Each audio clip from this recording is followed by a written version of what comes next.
No plan B. If you have a plan A, you should do it to the end. Family first and then business. With the risk comes the reward. I wouldn't recommend a foreigner trying to do it himself. You should be an expert of what you manage, who had been down that road. $30,000, impossible. That's like my number one goal.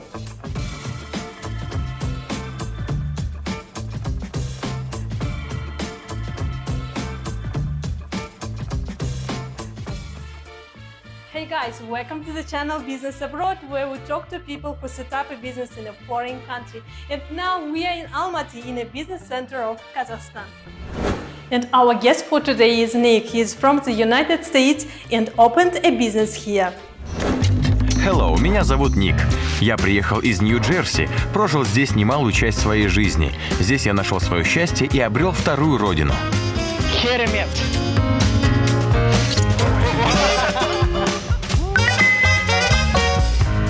Let's start from your story. And why Kazakhstan? Kazakhstan for me, when I was a kid, I never thought about it, but I didn't even know. I remember learning about the stands when I was in geography class in school. I remember learning about that part of the world, and we had to memorize all the stands. And I remember that being the most difficult lesson in our geography, trying to remember Kazakhstan, Kyrgyzstan, Tajikistan, Uzbekistan, all of the stands. I would always get them confused. But when I went into university, my university had this exchange program where I could teach English for the summer in some summer camps. They had organized in Kazakhstan. They also organized in China and in some other countries like in Africa as well. There was some English clubs, but I chose Kazakhstan because actually it was something that I had no familiarity with. And it's just part of my character to just try to do something a little bit different and to try to maybe take some risks, step outside of the boundaries a little bit. And you know, for me, Kazakhstan just was intriguing because it seemed like a place that not a lot of tourists visited. And I didn't want to just do what everybody else was doing. A lot of my classmates, maybe you know, from US, maybe they would go to London, for example, or to Australia, which is really great. But for me, I wanted to do something a little bit different. And your life changed? Oh yeah, incredibly. Because I went to Karaganda in the summer of 2005. I was 18 years old. Actually, it was my first trip outside of America. And I remember we had 6 weeks where we taught English at the universities there. And I remember in 6 weeks, the people who I was teaching, like the students, they were so open. And they were so kind, and I made so many great friends, and we kept in touch afterwards. And even one of my students ended up becoming my roommate when I moved back to Kazakhstan. It really changed my life. It showed me, it was one of these kind of growing moments, like moments of growth in my life where, for the summer only, but it was this experience of just seeing that I can really do this. I can actually move to another country. I could work. So when I went back to America, I said, I'm going to change my major. At that time, I think I was majoring in sociology. And after that, I said, I want to major in education. And I changed my degree program to teaching English.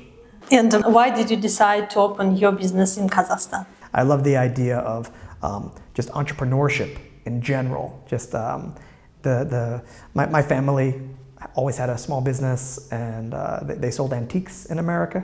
And when I was a kid, I was always helping out in the shop and more just like having fun there. But I was also just exposed to like the entrepreneurial spirit from an early age. When I started teaching, I was teaching at some international schools, and then I started teaching at some universities, just building up experience as a teacher.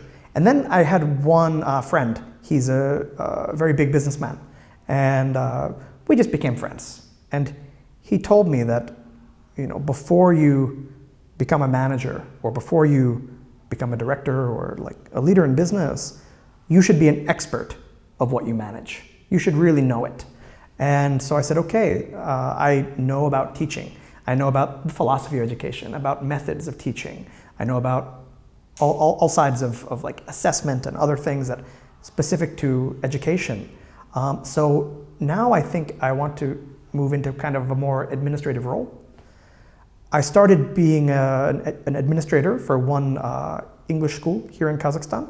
Could you briefly tell your stories? For example, you came to Kazakhstan by program and you married and you have children and why did you stay here? Yeah, my first trip was in 2005. It was only for 6 weeks. I was teaching English in the universities, doing like English clubs. And after I went back to America, I finished my degree in education and I said, I want to work abroad. I want to work in another country. America was interesting to work, and I thought maybe I would work in America, but I said, I'm young, I want to travel and see the world. That was my first plan, was to maybe work for a couple of years in Kazakhstan, because I had been to Kazakhstan, so I said, I want to go back there and try again. And then maybe go to, I don't know, Japan, Korea. A lot of English teachers go to those countries. I thought maybe I would go to Thailand and just travel around like that as an English teacher. Because I met some English teachers who do that. I thought it was kind of an interesting life to maybe live for 2 years in a place and then move to another country. After that trip in 2005, I traveled around Europe for a summer. I worked in Kyrgyzstan for a summer. I mean, I did a lot of summer trips during my university to see the world because I loved to travel, always loved it. But Kazakhstan kept on coming back into my mind. It was just like, I couldn't explain it. There was no rational explanation. So I said, okay, maybe I need to give it another try in Kazakhstan. Maybe because of your future wife? Yeah, probably. I mean, like if you believe in fate, I really do believe that it was destiny. But I started working in Aktau in West Kazakhstan in 2009. And that's when I say that I properly moved to Kazakhstan, because after that, I never moved back to the US. I've been back to the US in the summertime and things like that when I was working. But I really moved to Kazakhstan in 2009. So, and I worked for an international school in Aktau. It was associated with some of the oil companies there, and that was really interesting. I loved Aktau. I loved being near the ocean, near the sea, because I grew up near the ocean. After working in Aktau, I decided I wanted to move to kind of a bigger city, because I felt like Aktau I could only really work in the international school. There was no other kind of option for growth there. So I thought in Almaty, it's a more diverse city, lots of opportunities for business, a lot of foreigners here who are doing different kinds of business, and people my age. Because in Aktau, it was a little bit difficult because all of my friends were, maybe 20, 30 years older than me. They were working in oil and gas companies and things like that. So they were really nice. We made good friends. We were good friends. But I think Almaty, for me, when I moved to Almaty, I understood this is a really modern, cosmopolitan, beautiful city. Lots of opportunities here. So I decided to stay in Almaty. Now I'm married, I have 2 children. My son is 6 months old and my daughter is 4 years old. And we live in Almaty here. US citizens? Yeah, US citizen. By the way, what kind of visa do you have now? I'm a resident of Kazakhstan. So I'm a permanent resident of Kazakhstan, and that was also a big adventure. It's gotten easier now, but my experience was quite difficult getting the permanent residence. But I also advise it. I advise it to people to start that process early. I waited so long because I was married. I had my work permit. I was married. I had my daughter, and I just it was really difficult, not having that kind of permanent sort of status when I had my wife and my daughter here, and if something happens with the work permit, it just seemed a little bit unstable. Once I had a family, I decided that I needed to do that permanent resident status, so that any foreigners can get permanent resident. I'm not a lawyer, but as I understand, yeah, there are some things that you have to do, but none of those things.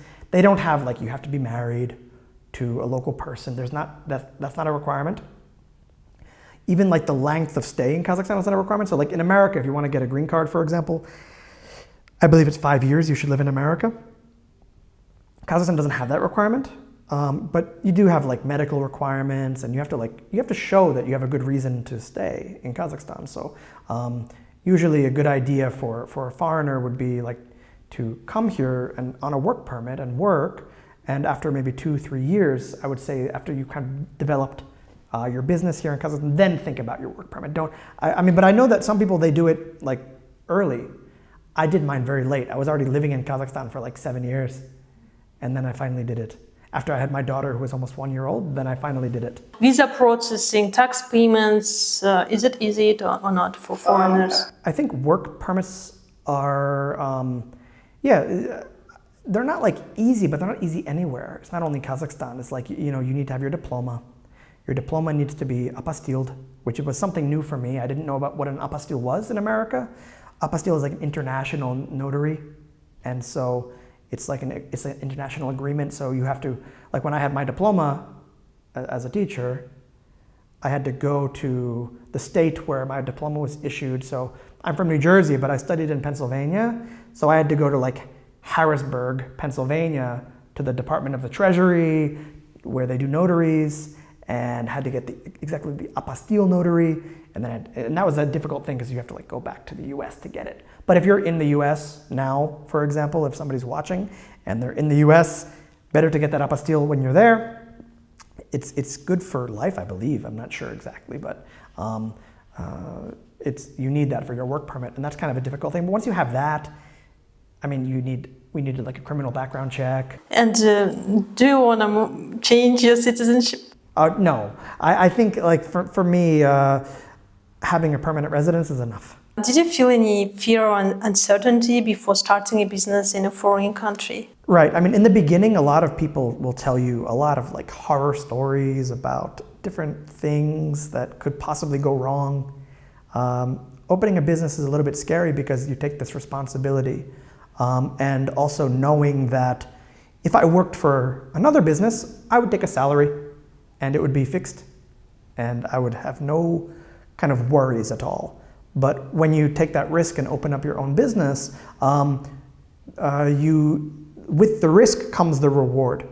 And one thing I've learned is that like there are some people who say, okay, I don't want to take the risk. And they would rather just have security, like a fixed salary. And maybe I was like that in the beginning. But it was really, I don't know, I had a sense of purpose in the beginning. I said like, I need to do this. Because first of all, because I needed my work permit and I was just thinking, will I go back to working in another school? I could, it was always in the back of my mind that I had this like backup plan. But one of my good friends, Daniel actually, who encouraged me about dating my wife, he also gave me good advice because he's also in business. He's from India. He has a business here in Kazakhstan. And, but we were just talking and he said, Nick, no plan B. If you have a plan A, you should do it to the end. If you have some difficulties, these are just obstacles to overcome. But you shouldn't have a plan B because plan B will always become your plan A. Because it's always difficult. If you're doing the right thing, if you know you're going in the right path, of course you will have difficulties, lots of difficulties, little things and sometimes big things, and you should overcome them. If you have like a plan B, I was always thinking like I could maybe go back and work in another school again, maybe take a salary again, but I threw out that idea. I said, no, I will do this to the end. And as I understood, you had a mentor who always encouraged you and helped you, give you advice. Yeah, it wasn't, I wouldn't say that it was like an official like mentor relationship. It was just a good friend who had been down that road, who opened the company, who went through a lot of these kind of difficulties in his own life. I mean, that's like really like in total, that's what I can say. It's like the people who are successful are just the ones who don't give up. So let's talk about money. Okay. How did you invest in your business? I mean, initial investment. Since I teach English, the investment is actually quite low. I mean, it's a service business, right? So, I mean, I can teach my students in the coffee house. You know what I mean? I can teach my students anywhere. I don't even need to rent an office. But I rented an office and I did it. But I mean, like, it's very low administrative costs for like a service business, at least for ours. Now that our company has grown, like our administrative costs have increased. But to start, I think I had maybe $2,000 in my pocket. That was like all. And with that money, I bought actually, even with $2,000, I still was able to waste. I still was able to waste money. I thought like, some people say you need like, $10,000, $20,000, $30,000 to open a business, like for English school. I've heard about one of my friends open an English school and he had like $30,000, $40,000 investment and it was like, For me, that for some business that might seem like a really small investment, but for $30,000, but like at that time I was like $30,000, impossible. I couldn't imagine investing so much money. When you registered LLP, you have $2,000. Yeah, about roughly. I mean, I don't know what it was in tenge. At the time, with the exchange rate, it was like 600,000 tenge. Even less now, but I mean, at the time it was like about $2,000 for everything, for all of the. So like I remember just like I had this money, and there were some legal fees involved in registering the company. I think about $100 or so, and just in terms of like doing the documentation, our lawyer helped us with it with just registration for the company because I didn't speak Russian at that time. So I was able to buy like a computer, a printer, a couple of tables, chairs, a couch for our reception area, so students who were waiting.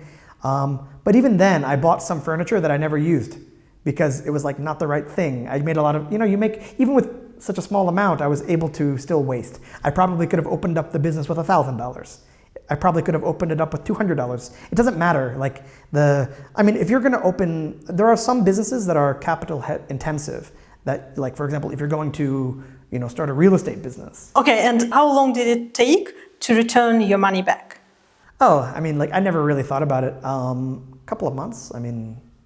Because it was but like I told you, so okay, I opened the company in spring, I would say like June actually, June 2014. And so that summer I didn't really, I was still like working, still setting up everything. My business didn't really work during the summer because actually a lot of students go on vacation in the summer anyway. So I really started working in September. And so I started working in September. I remember my friend had a coffee house and I would just go to his coffee house and teach lessons there. And I remember I would go there with a sign that just said free English placement test. And I would just stand there with a sign and people would see that I'm an American guy standing in the coffee house with a sign and they were okay. And I would just interview them and check their English level and tell them, okay, you're intermediate or you're elementary. And that was just kind of a little bit of sales marketing thing. And I would go there every day just standing with a sign, free English test. And because I was really desperate for students. I didn't have enough. And I only had 3 or 4 at that time. And then one by one, students started coming one by one. It was a big risk, but I didn't know what else to do. So in that November 2014, we were married. And my wife actually came to work with us in January. She decided to come on as an accountant for us. So it took a lot of faith in that case. And so I was just in January, I would say the second week of January, I had 3 or 4 phone calls. One of them was a company that wanted English. The other one was a football academy in Kazakhstan. And they said, can we send all of our students to you? They had 200 kids, and they sent them all to us, And so our business started to grow after that. It was really, really exciting time in 2014, 15, I would say, 2015. Did you analyze before start your business? Analyze this market? Not really, because I had worked in the market for 5 years, so there's obviously a demand for English. Everybody wants to learn. So especially with Kazakhstan's 3-language initiative, there's a government push, so students in school are studying English, and there is a market for native speaker teachers, teachers who are I'm an expert teacher. I'm not just a native speaker. I know about how to plan lessons. I take my obligation as a teacher very seriously, and so it's there. I was very confident that there was a market for that because I had worked in Kazakhstan already 4 or 5 years for different schools before I opened my business, so I knew that the market was there. You started Elan, and when you've started to employ people for your job, for your company? Yeah. That was a big step for me because for a long time, actually the hardest decision I think I made was when my wife came to work for us. That was the hardest decision for a couple of reasons. One of the reasons was more of on the kind of the social, emotional side. Some people advised us, don't work with your wife. They just said, it will, you might get into an argument, it might affect your work, things like that. But I was like, my wife is my best friend. And now what do you think about this statement? I think the most important thing is your priorities. So for us, again, going back to some advice I got from my friend Daniel, because when we opened a business, I asked him, because I was really worried about it. I said, what is it, a lot of people advise me against, but I was like, my wife is an accountant and we have a lot of needs for accounting, and it makes sense. Our school is starting to grow. We're starting to have some contracts. We need to do the accounting documentation for these companies, things like that. And I was like, my wife knows how to do it. Like, it makes sense. And she wants to, and I want to, but I was like, some people were advising us. And my friend Daniel actually gave me the advice again. He said, family comes first. Yeah, so family first and then business. And so for us, if there's some situation at work, or there's some kind of like disagreement or whatever, or because she's the accountant and I'm this like kind of big picture kind of director. I like, for example, okay, I want to, like, just recently, I want to organize some team building, and I give her like how much it's going to cost for the team building, and she's like, no. And I said, why no? Come on, let's invest in our staff. Let's do the team building. And she's like, yes, invest, but not this option. Give me some other options. And it's good actually to have this kind of dialogue, because as an accountant, she also is able to kind of separate family from business, and me too. And so there have been moments when we have like some kind of like disagreement about what we should do at work. But when we come home, it's family. It's not business. It's family. We don't really discuss work too much at home. Occasionally, there's some questions, but nothing that would be like maybe like no sort of. Generally, we don't have too many kind of like conflict situations, but like a lot of people are afraid that if I work with my wife, there'll be some kind of conflicts that might affect our marriage. For us, I couldn't imagine a better accountant for our business. I couldn't imagine a better partner, really, because she cares about our business like it's her own, And so, my success is her success because we're married, And so like she wants me to be successful, and so she's helping our business to be successful because she has like an interest in that, and so I think that's really good. And how do you assess the conditions for foreign entrepreneurs in Kazakhstan? For opening a business, you need to have probably some kind of like legal support, maybe some lawyer who will help you to register your company properly. I wouldn't recommend a foreigner trying to do it himself, unless you're opening up like a sole proprietorship. I think it's still a little bit difficult to do that. I could be wrong, though. I heard about some people doing it themselves, especially like the sole proprietorships, like the IP in Russian, sole proprietors. But I think that nowadays everything's online. So like eGov, portal, being able to like pay taxes, it's really easy. It's really easy. Now, even like there's English versions of the sites, like It is easy if you have any lawyer or assistance. Yeah, I mean, like, okay, so in my case, like, first of all, our accountant, my wife, she does it, and I watched. I mean, when she came to work for us, she had never been like a chief accountant in the past, and so for her, being a chief accountant means like doing everything for like a small business, right? Being able to do from A to Z, like all the accounting needs of a small business. So she had done a lot of accounting, but not like all of it. So she had to learn too. And so we learned together. So I would say that for an entrepreneur who's starting, you need probably to have an accountant and a lawyer. But actually, in some cases, an accounting outsourcing company could also provide like some legal advice for you as well. The legal advice is more just for like preparing contracts, yeah, because you have to for every kind of contract you make, it should be in Russian or Kazakh, and you need a lawyer who will think about your company and think about like protecting your company. and think about the company's interests. And to sum up, what advantages and disadvantages of doing business in Kazakhstan for foreigners? In general, and to sum up, I can say that there are many advantages to opening up a business in Kazakhstan. I think for a foreigner to be able to have his own work visa, to be able to stay here, to be able to work in this country, there's a lot of opportunities for development in Kazakhstan. So like, we're in the education sector, but there's a lot of other opportunities in other sectors of the market. I think that it's just like ripe for the picking. You know, the fruit is hanging there. You just have to pick it and do it. You know, just go and do it. So there's a lot of advantages in that case. I know some foreigners who did kind of persevere to the end, and now their business is successful. Disadvantages, I would say that you do need to know the language. So it would be a good idea to start learning as soon as you come, or even before you come. Which one, Russian or Kazakh? Good question. I think like I learned Russian from the beginning, but I'm learning Kazakh now, and Kazakh helps. You know, it helps. There are some definite benefits to knowing Kazakh in Kazakhstan.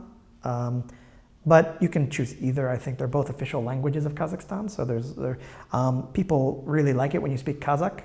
But in terms of just like doing business, like the legal language and the like understanding the kind of the taxes and the e-gov, the kind of this kind of information portal that the government has for paying taxes and everything, Russian or Kazakh is enough. People in Kazakhstan, a lot of people, especially in Almaty, speak English, and so you can find, I was interested to learn the language. I started learning Russian when I was in America, because my best friend was Russian speaking in America, and so I started learning when I was there. So I learned the alphabet, I learned how to say hello, goodbye, I learned a couple of things. So for me, like I started learning Russian back when I was in middle school, like 6th, 7th grade. And in general, how locals' attitude to foreigners? For me, because I'm a teacher, I find people to be very respectful to teachers. I think people are really interested in practicing their English with me. Yeah, I have a lot of taxi drivers who will say, yes, okay, very good, you know, and like, you know, try to practice like, how much, you know, like, and they're like practicing their English with me. I think Kazakh people in general are very open and very hospitable. I think that if you're respectful, people are very open to you, and I was invited, you know, to a lot of people's houses for dinner, and we made a lot of really good friends. And like I said, when I first came to Kazakhstan in 2005, I still have those friends today, and now it's 2021, and I'm still in touch with those people. So very friendly. Who I met, yeah, so long ago, because people are just very open, yeah. So I think the Kazakh people are the most hospitable people I've ever met in the world, anywhere. So yeah, I love Kazakhstan. I think it's a great place to do business. I think people should just dive in and try it, and you'll be surprised. It's such a great country.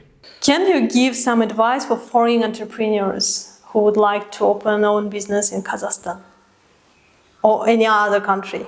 You should think and plan before. A lot of it is planning. But you have to know when also to just kind of jump in, because you can overplan sometimes. And sometimes you will plan for like 1, 2, 3 years about your business. And you do all of this amazing plans, proposals, budget, and then you start and everything changes. So sometimes it's better to read, to plan, to study the market. If you have some kind of like niche thing, you should definitely study and figure out if there is a market for it. Maybe like start on a smaller scale, test, get a proof of concept, and then try to sell. See if there's any competitors on the market. Who are your direct competitors? It's just normal, like as you would do business anywhere. So in that case, in terms of like competition, strategy, sales, marketing, it's the same as any country. So if you've done sales and marketing and you've done some of those things, I think like some of the nuances have to do with language. Just be ready to encounter maybe some just little obstacles along the way, but you know, you'll always be able to overcome them. I mean, it's just have to keep going, yeah. You want to start a business, you have a desire, and it was necessary for you. Yeah, it was necessary for me, and I loved teaching. I mean, like, I still love teaching. I love like teacher training. I love methodology. I love the philosophy of education. I love learning, I remember in America, one of my favorite professors in university, she would always ask us, like, why do you want to teach? And some people would say, oh, because I love kids. I love kids. And the teacher said, like, that's not a good enough reason. Like, everybody, like a babysitter can love kids. If you want to be a teacher, you should love learning. And so I understand that, like, I love learning, and I want to help people to also love learning. That's like my number one goal. And your plan for future, do you want to move somewhere else? Not really. I mean, I love Kazakhstan. I think that it would be nice. I mean, I always have this dream of, like, you know, living on the beach somewhere and, like, you know, the palm trees. With your family? With my family, of course, like coconut. But maybe that's just I want a vacation, you know. So maybe, but you know, living in a place is different from the vacation. But yeah, I think I'm happy in Kazakhstan. I don't think I know. I'm very happy here. So. Well, thank you very much for your time. I think it's enough.